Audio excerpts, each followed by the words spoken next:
Yes. Okay, let's bring the May 24th, 2023 regular board meeting with the Bear Regional Wastewater Agency to order. Can I have budget allegiance from? Gentlemen, please rise.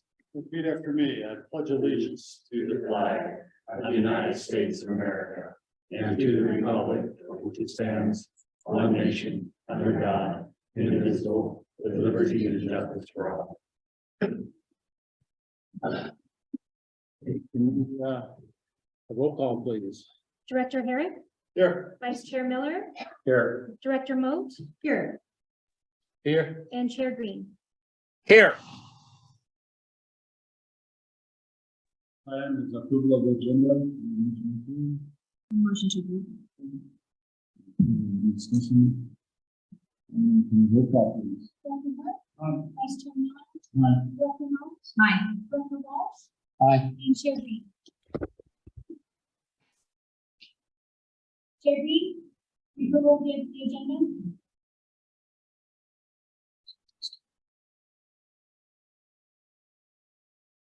Are you talking to me? Okay, it was hard to hear. I need an aye or a no for the. Aye. Thank you. That was my question. Do we still need to use this? Because the owl may know it, but when they hear us and can hear us, we Yes, still need to use it. yeah, yes. You can yes. Okay, item number 4, public forum. Public testimony is permitted at this time. Only on consent calendar items and other matters not listed on the posted agenda that are within the subject matter jurisdiction of the agency. State law prohibits the agency from taking action on any items not listed on the posted agenda. Public comment on items listed on the posted agenda will be taken at a time each item is called for discussion. Do we have anyone wishing to speak? And I am not on the agenda this evening. All right, seeing none, do we have anything? We do not. Any correspondence? All right, thank you. Moving on, presentations, introductions. None. And number 6, information and committee reports, general manager's report. And the only thing I wanted to point out on the general manager's report is that we are going to delay the lump sum contribution to the OPEB at this point. We just want to wait for the outcome of any kind of repairs or anything we have to do with the force main coming from the city. So we just kind of want to be cautious in the way we spend money with maybe a large capital project coming up. So we're just delaying that. So that's the only thing I'd like to point out. Oh, and just a reminder that in mid-July, we're going to be having an open house for the pilot project, for the replenish pilot project, just kind of giving you a heads up, but we'll announce a date shortly on that specifically. That concludes it. Is there any questions, please? Questions from board members? I had one question, Jim. Yes, Don? Dave, were you able to reach out to Reggie and see if we could get a reduction in cost on slip lining by joining in on the total footage ordered by them? So there's a project happening with the city, and they're bidding a project right now and so I wanted to see those slip lining results, but before we even go that route, we need to, we're looking into the different applications we can use for the force main. Because as you know, this is a different animal than manhole to manhole. And so we're trying to figure out exactly what process to use to mitigate the situation. I would like a little, throw in a little note on the processes. I'm familiar with several different processes. The plastic lining seems to be the best option. We went with a lot of the fiberglass lining, and I'd say an 75 to 80% good adhesion. After that, it starts coming off, and we had issues after 1 year after installation of having some peeling lining on the fiberglass method. So it's like the blown in place. Is that what you're talking about? Yeah, they pull the balloon in, they put the fiberglass wrap around it, blow it up, push it into place. The plastic one, they actually blow the material itself up by blowing hot air through it to soften it, and then they blow it up. That forms its own pipe inside rather than trying to adhere to the existing pipe and lasts much longer. Okay, yeah, so that's what currently we're working with our engineering group to evaluate the different processes, but both those processes are being looked at right now. And then, of course, how to specifically deal with the fact that it is a force main and we don't have manholes and the pulling lengths and, you know, TVing and all those other things that we have to go through to check this line out specifically. Now, on most of those, they have flow through in the balloon for the line. It just pretends it depends on what our percentage of flow through the line is to be able to do that or not. Right, and you're talking about if we can't shut it off. Right.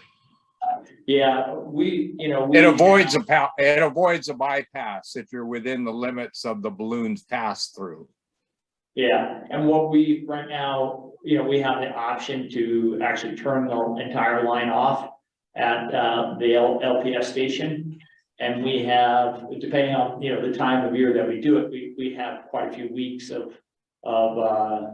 bypass we can utilize. So understood. We're thinking probably at least a week, maybe 2. Thank you. That's all I had. Perfect, thank you. Any other questions from board members? Board Member Walsh.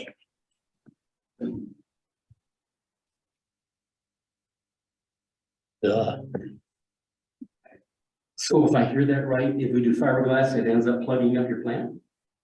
No, The issue with Slides. even slip line, you gotta be careful with the force main. If that slip line moves, and that's a 6-mile line, where does it go? And there's no way to inspect it because it's a sealed line. So we're looking at many options at this point. So So we could plug up halfway and blow out another one. no, it's just, what it does is it slides. Yes. It slides. So the biggest problem that they've had with that type of system is the fact that it slides. And if you have laterals then the laterals plug up. This is the force main, so we don't have any laterals. We don't have that issue specifically, but sliding could be an issue for us as well. So we want to make sure that wherever, and being a force main, is this the best method? We've all, well, several of us has experienced that. I know John has, I've experienced the sliding of it. I know John Green has experienced sliding of slip lining. And so, you just have to be cognizant of that and make sure that you evaluate the different options and choose the best one for this type of application. So that's what we're, with the best guarantee you can get. Thank you. Any other questions from board members? All right, seeing none, we have a report from the administrative committee. I'm fine. Chair Green and I met with staff and had a full presentation regarding item 10B, the organizational structure and classification plan, and we gave it our full support.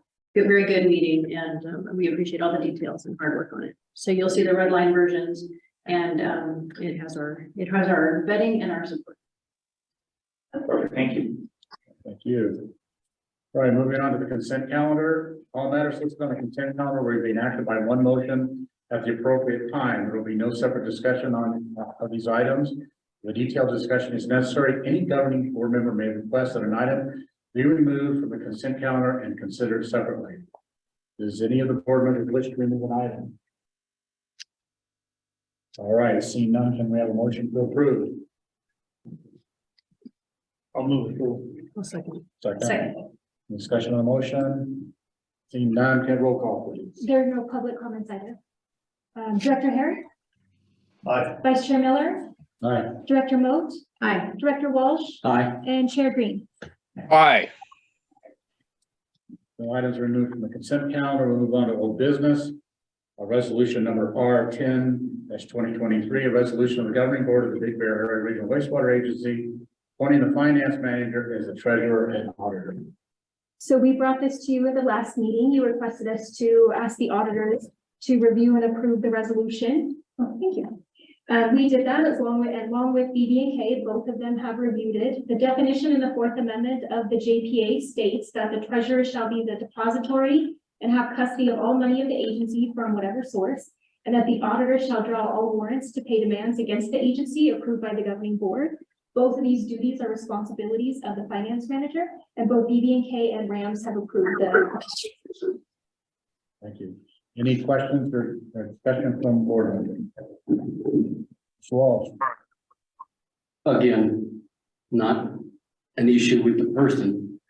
It's the idea that, as you just said, one's a depositor, the other one's supposed to be issuing payments. I tried Google, I tried being all sorts of ways of looking at this, and they always made the distinction that these two are contradictory and kind of like our government, where one's supposed to be check and balance against the other. If you historically have always put that in the same person,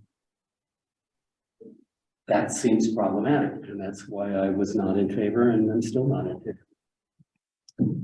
Yeah, just to respond to that, just for clarification. So if it weren't for the specific job description in the operating agreement, the JPA, we would all 100% agree with you.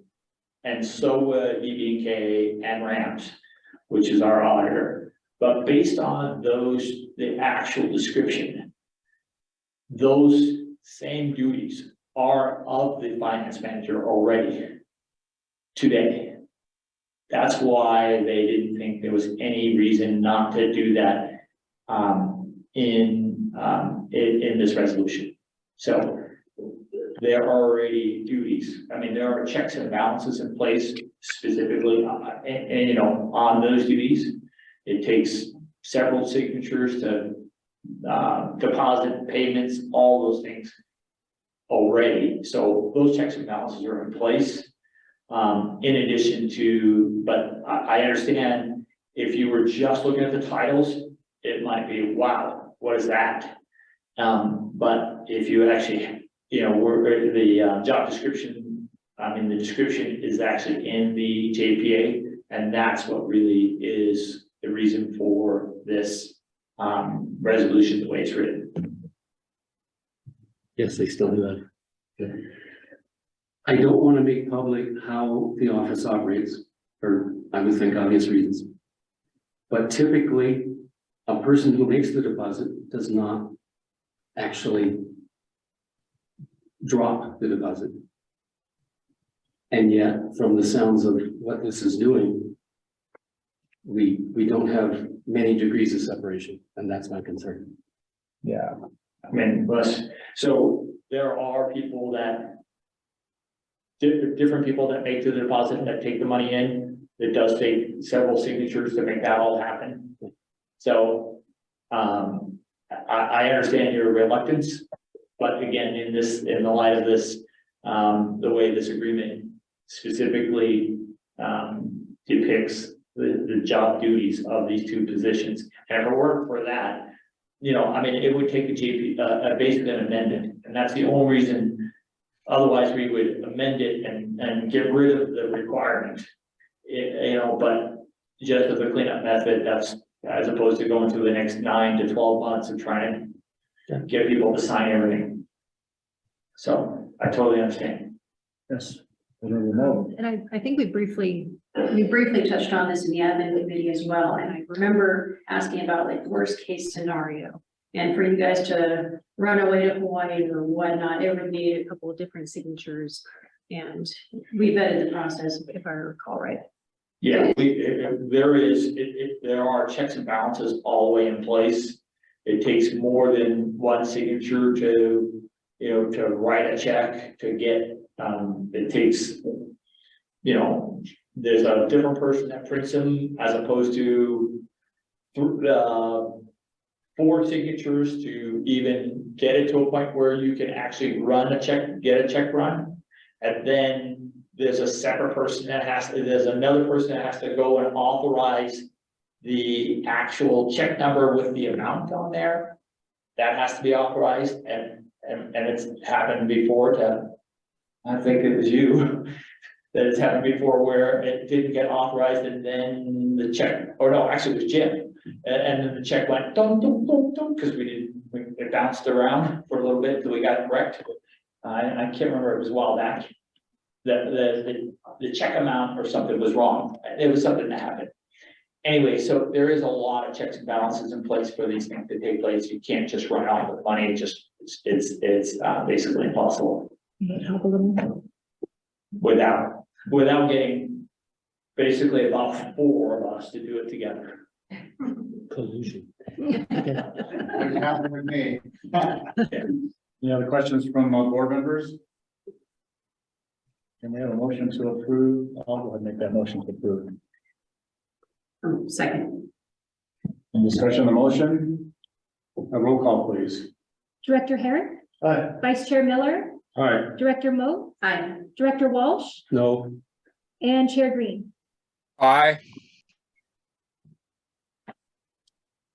Okay, item number 10A, under new business, resolution number R 12/2023, a resolution of the governing board of the Big Bear Area Regional Wastewater Agency making emergency findings and authorizing and ratifying emergency contracts for the 4th main repair at 42825 Big Bear Boulevard, appropriate $20,000 and $20,393 for the contingency emergency reserve fund for repairs. Move the item. I'll second. Any discussion on the motion? question. Yes. The previous blowout, this blowout, and then you have another expenditure in here. They're all coming under the 500,000 for emergencies because that's what they were called. Yes, So you hit close to $100,000 out of a $500,000 contingency. no, I think the other one was 40 and this one's 20, so it's about 60. It's about 60,000. Plus there was another one in here about was it the sand or some part of the plant? The only other thing that, I'm not quite sure what that expenditure you're referring to, because the 2 emergency repairs. We had emergency repair a few years ago. That was a pipe that was on site. A pipe repair, that was the only other one that I can recall. That's taken out of operating. Yeah, that was taken out of operating budget. We had emergency repair on the shaft. But we took that out of operating too, I think. I think it was capital and operating. So So you're not concerned about tapping out 500,000 in contingency? oh, no, not at all. No, I mean, Christina, we don't have any issue with that. So again, it gets replenished, right? Wow. That's a pun. So yeah. So, yeah, so that's not an issue, but the 2 repairs are about 60,000 roughly. I think the first one was 35. Yeah. So, I mean, no more. Yeah, the two repairs are about 60. That's the emergency part. Yeah. All right, so we have a first and a second, and that discussion on the motion, the roll call, please. Director Herrick, Aye. Vice Chair Miller, All right, Director Mo, Aye. Director Wall, Aye. and Chair Green. Aye. all right, item 10B, purchasing policy amendment, large purchase and purchase order threshold. Traffic board. 15 going with this presentation. So before you have the purchasing policy amendment to increase the current purchase order threshold from $1,000 to $5,000. This amendment does not change purchasing procedures. As a control point, expenditures are analyzed on a monthly basis by the finance manager, and any material variances are discussed with management staff. This enables staff to ensure that expenditures are within budget. On a side note, we reached out to the city of Big Bear Lake, BWD, and CSD, and all of these agencies require purchase order for purchases of $5,000 or less. I'm happy to answer any questions. Board members have any questions? I appreciate the efficiency. I think it makes perfect sense. So thank you for checking the other agencies too. Yes, sure. It didn't seem like it was a big deal getting a purchase order. I mean, just if you can explain the process to me of why it slows it down. So the purchase order process, basically, that you have to get 3 quotes, it has to have 3 signatures. So once you get the 3 quotes, then you have to get it signed by the general manager, by myself, and by the plant manager. It does sometimes slow things down a little bit. It does take extra staff time. So, and being that I'm looking at 57% of our purchase orders were for smaller purchases. So that would actually leave staff more time to do I other. didn't realize there were so many checks and balances with. Yes, there are. POs. Okay. Any other questions from board members? Then we have a motion. Motion to approve. I'll second. We have a motion, a second, any discussion on the motion? Seeing none, can I have a roll call, please? Director Herrick, Aye. Vice Chair Miller, Aye. Director Mo, Aye. Director Walsh, Aye. and Chair Green. Aye. All right, moving on to item 10C, resolution number R11-2823, a resolution of the Canaveral Regional Wastewater Agency adopting the electronic signature use policy. Staff report. That's me. The use of electronic signatures is becoming more prevalent in the contracts and other documents that we're doing, especially since COVID. Trying to get that manual wet ink signature, especially when there's multiple agencies, multiple chairs, multiple legal entities, is becoming more difficult, and that time frame is extending 3 to 6 months sometimes. In order to get all of those signatures, we have to mail them to each person and then mail them to the next person. Several agencies have adopted a policy similar to this, Law Canada, Flint Ridge, Sand City, Truckee, Tahoe. I'm not aware of any local agencies doing it yet, but it is becoming more and more useful for local agencies. BB&K did review this attached policy and they wrote the attached resolution for us. Any questions from board members? Ms. Walsh? Do you currently use wet signatures on checks, or do you use all digital, Only wet signatures, 1 or 2? 1. Because I've never seen a check, so I don't know. Yeah. There's only 2, well, actually, there's only 2 people that can sign, it's John and myself. There's only 2 signatures, or I think Jim Miller is the other one that's designated if either one of us are not available. Okay, thank you. Herrick? How about our resolutions? Those what signatures? Right now, they. Signatures, but would this allow for electronic signatures? They would. Yeah, BB&K, that was one of the questions that we had when we were developing this policy with the resolutions and ordinances. And they did say that was fine. We checked back with their contracting group. So would it be by practice or just by convenience? For resolutions. For resolutions, we can do it by practice. From now on, I can send all of the documents for electronic signature. Would you prefer I mean, if I was chairman, I'd prefer actually. a wet ink Wet signature? signature, but that's just me. We do have the flexibility to, the wet ink signature is easily obtained. We can definitely do that for resolutions and ordinances, but, for instance, like, John's out of town, it might benefit for him to do an electronic signature on those. Through COVID, we were doing electronic signatures because we weren't in the office. But we just didn't have a policy in place to kind of back that up. Great. Okay. I have one quick question. I'm going to ask Bob's question. What documents are required to have what signatures in this policy? Notary, Notary? anything with a notary, some grant agencies will require an electronic signature, some will require a wet ink signature. So it just depends on which funding agency that we're doing. The other one, I don't have the policy or the policy in front of me, but there was a list of documents that weren't.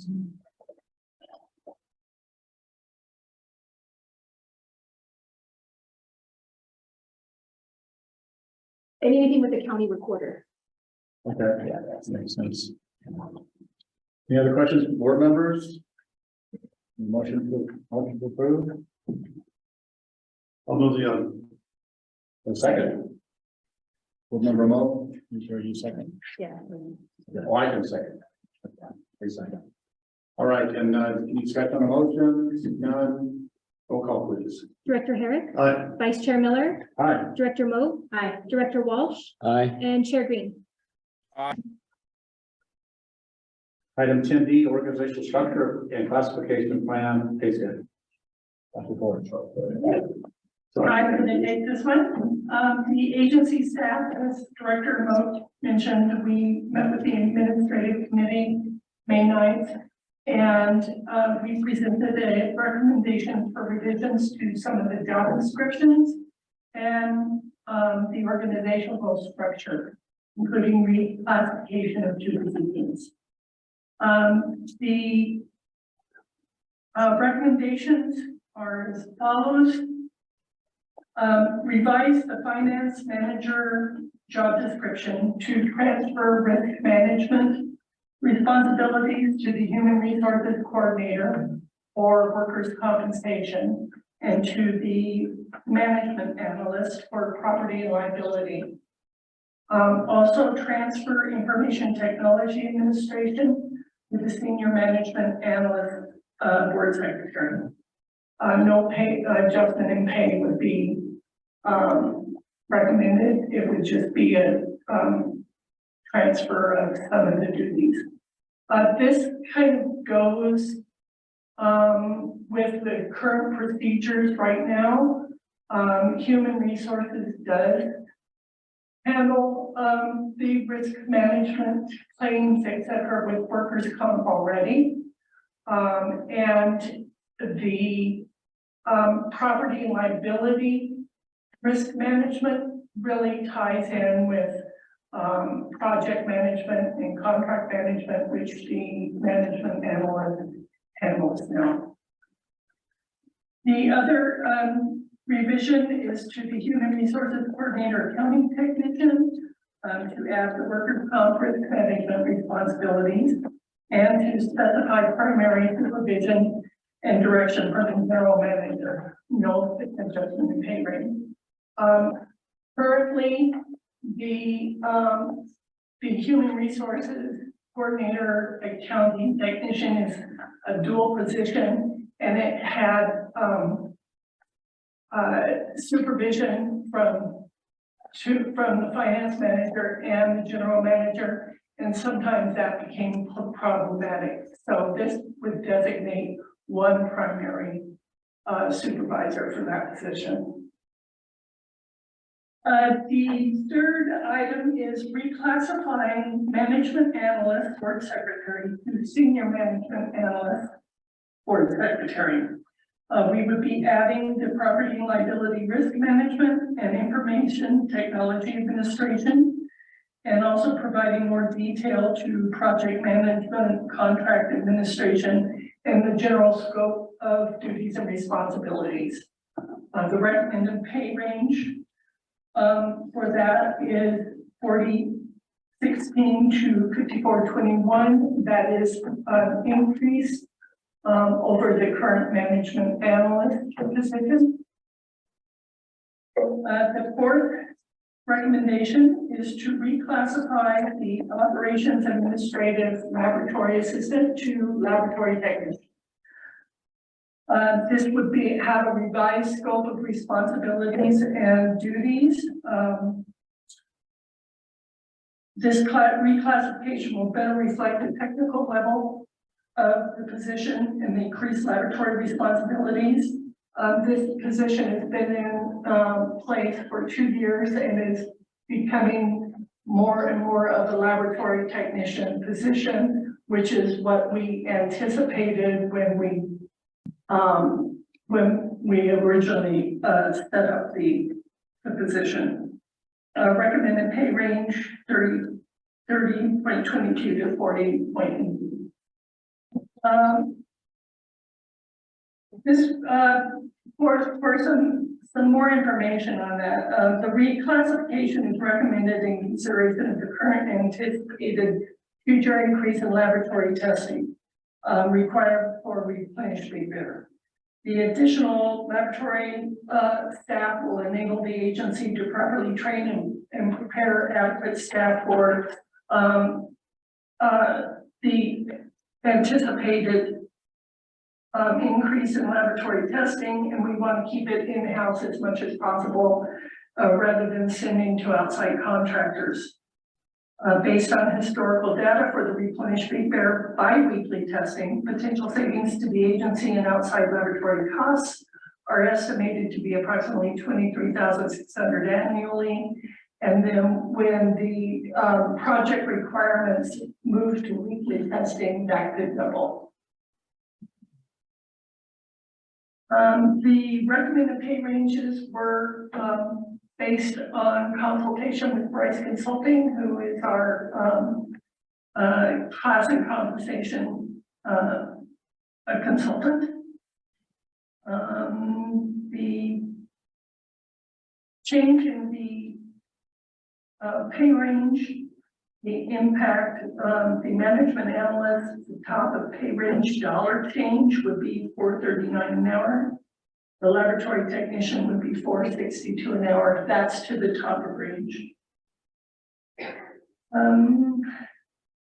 The financial impact has been outlined with the next 5-year period estimated at $108,000, $21,600 annually. That would not affect only the laboratory technician. We would impact the fiscal year 2024. We would not see any impact for the senior management analyst until 2025. And it's anticipated that the savings in laboratory costs sending to outside contractors will compensate for the increase in salary.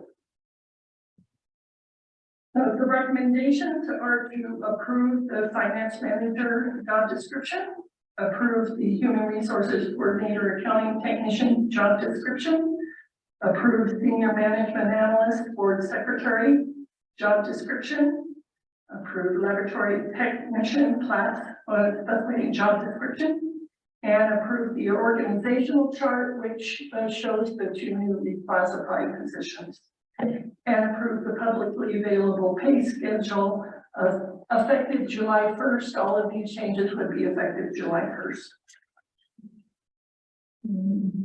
Questions? Thank you. Do you have any questions, board members? Motion. If I'm understanding correctly, we are taking some assignments from some tasks from certain job descriptions and reassigning them to others. So that makes sense. For finance manager. Well, more than just that one. You're moving from this one to that one. Yeah. So I follow that. And even the senior administrative now will have some taken away, but the ones that position has will become more burdensome, more time spent. So again, I see then why the expansion on pay. What I got lost on was I thought that the lab tech had always answered to the plant manager. And in reading the job description, it looks like they're doing similar, if not the same tasks. And yet before that job was not qualified for a raise, but now they are. What happened? Okay, so prior to this, when we moved the original, when we moved to create that position, there were basically very limited qualifications to make that happen. Right? There were more administrative duties and less lab duties. Now that over the last 2 years, there's been a lot of training that's taken place over the time. That position has grown, and with the replenish coming online, there's a lot of training going on to make sure that we have the capacity to deal with the additional testing that has to take place with the replenish. So all that training is taking place. So now that person is, and again, it's not specific to one person, but that person has also gone out and taken the exams to pass the test for the lab, and so they are moving into that position very nicely with the certifications and the experience that they need to conduct the test and the to perform the lab duties more efficiently than they have in the past. That makes sense. And they do still report, both of them do, both of the lab technician and the senior lab analyst. I got it right. Both still report to the plant manager.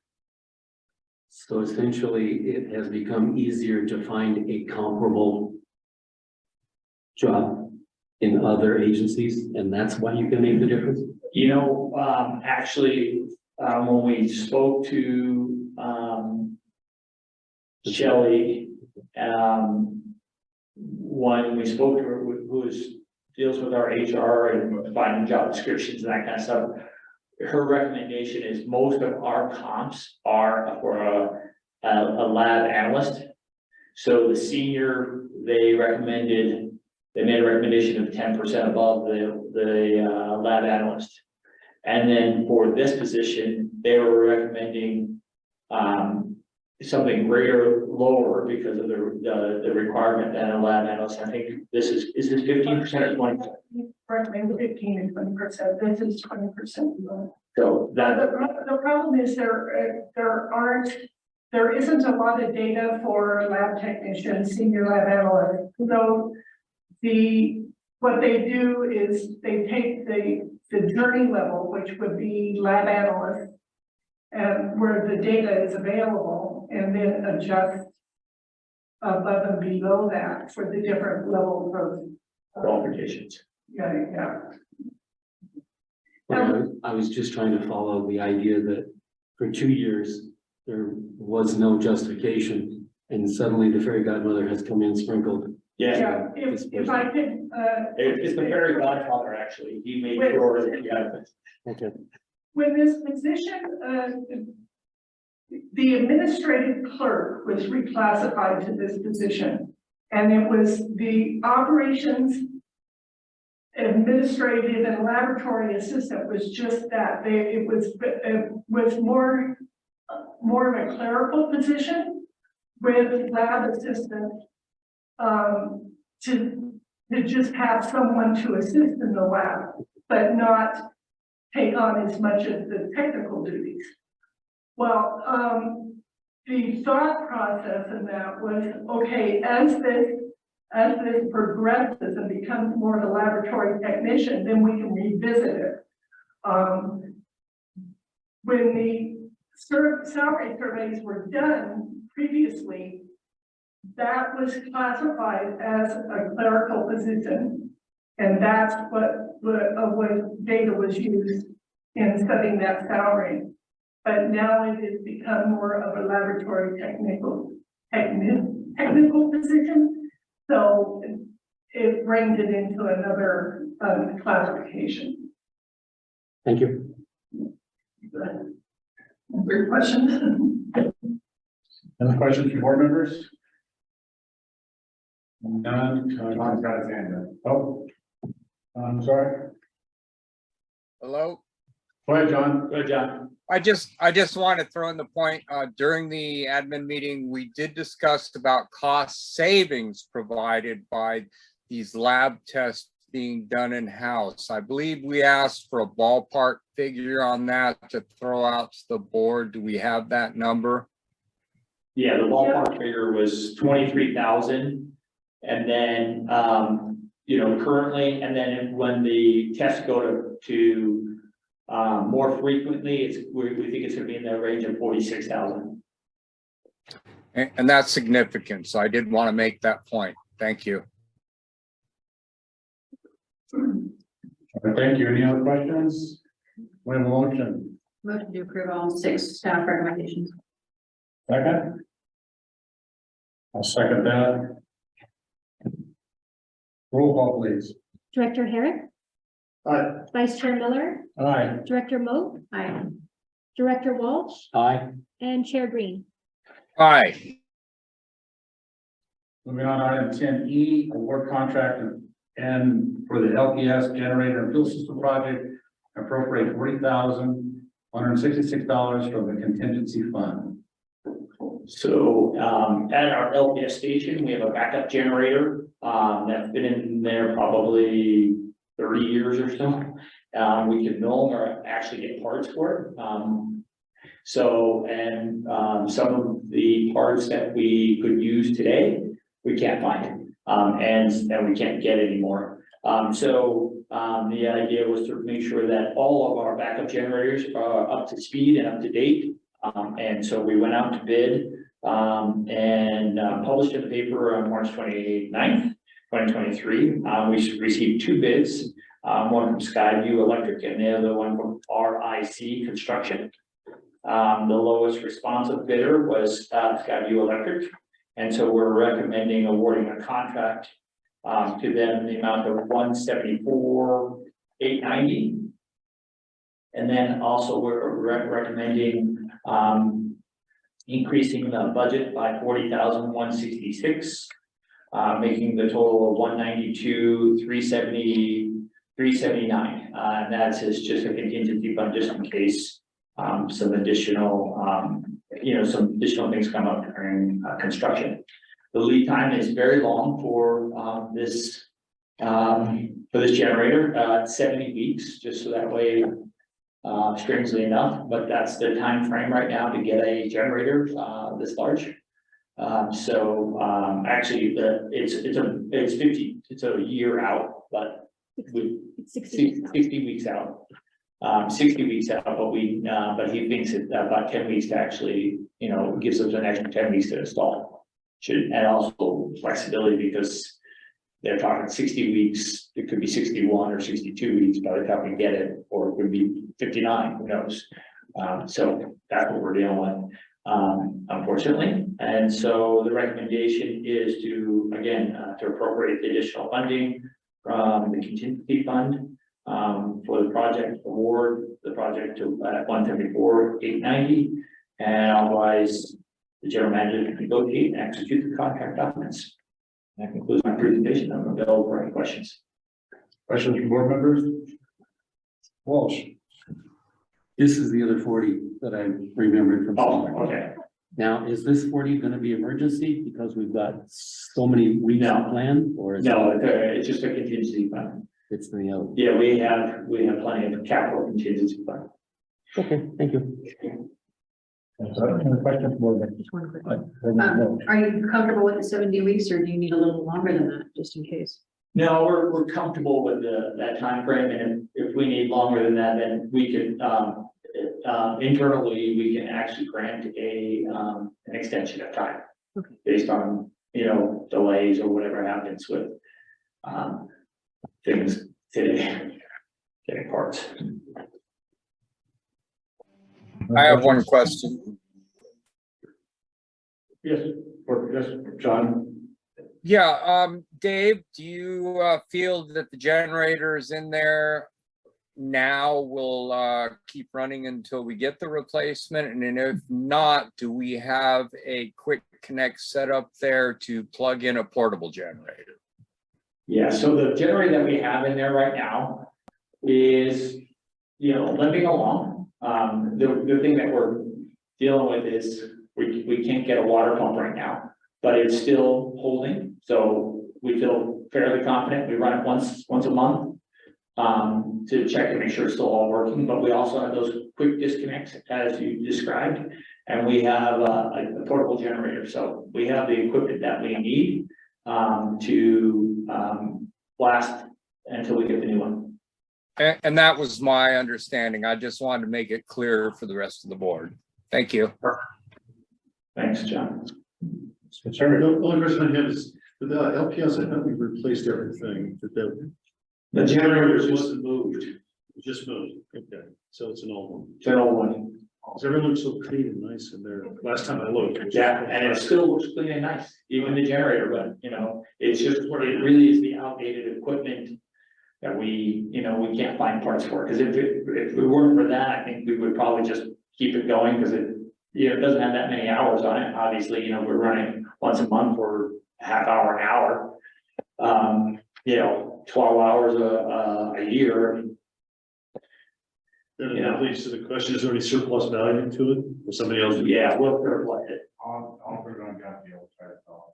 Got it. Yeah. I'll move the item.